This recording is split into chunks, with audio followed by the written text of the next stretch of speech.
Tom Lembong melawan dari balik penjara. Saya bantu ungkap kebenaran. Tersangka kasus impor gula sekaligus mantan Menteri Perdagangan Tom Lembong membagikan tulisan tangannya dari dalam tahanan. Tom berjanji selalu kooperatif dan berjuang mengungkap kebenaran. Tulisan tangan itu tertera dalam secari kertas. Foto itu lalu diunggah di akun Instagram milik Tom Lembong melalui kuasa hukumnya. Tom menuliskan surat dengan dua bahasa, yaitu bahasa Indonesia dan bahasa Inggris. Tom mengawali tulisannya dengan mengucapkan terima kasih kepada seluruh pihak yang mempercayainya.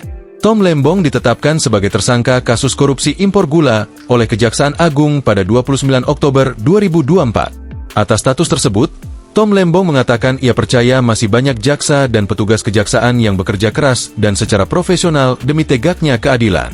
Mantan Menteri Perdagangan itu terlibat dalam pemberian izin impor gula kristal mentah selama menjabat menteri pada 2015 hingga 2016. Ia mengatakan akan terus berupaya kooperatif dalam rangka membantu mengungkapkan kebenaran dan menegakkan keadilan.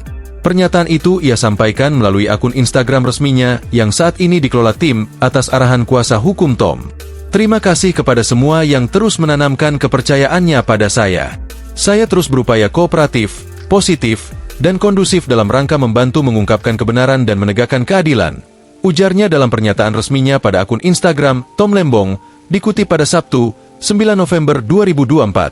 Dalam pernyataannya, Tom berterima kasih kepada semua pihak yang telah membantunya.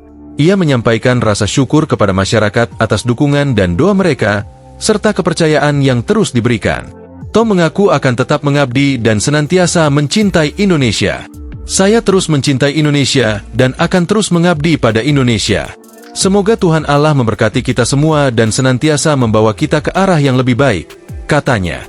Sebelumnya, penetapan Tom Lembong sebagai tersangka kasus impor gula ini menimbulkan banyak diskursus. Salah satunya dari ahli hukum pidana Universitas Trikasih, Abdul Fichkar Hadjar, yang menilai bahwa Kejaksaan Agung keliru dalam penetapan tersebut. Menurutnya, kebijakan yang diambil Tom tidak bisa dikriminalkan. Tom Lembong sendiri telah melakukan perlawanan dengan mengajukan pra-peradilan. Melalui kuasa hukumnya, Zaid Musyafi, Tom akan menghadirkan sejumlah saksi ahli dalam sidang pra-peradilan melawan Kejaksaan Agung.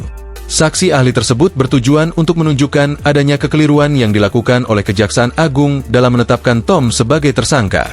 Tentunya ahli keuangan, ahli administrasi negara, dan ahli hukum akan kita hadirkan dalam peradilan, kata Zaid seusai mendaftarkan gugatan pra-peradilan di Pengadilan Negeri atau PN Jakarta Selatan, Selasa, 5 November 2024.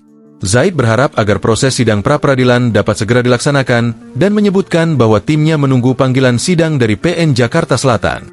Perkara pra-peradilan Tom Lembong ini terdaftar dengan nomor 113 PID, Pra 2024 PN Jakarta Sel. Download Tribun X sekarang, menghadirkan lokal menjadi Indonesia.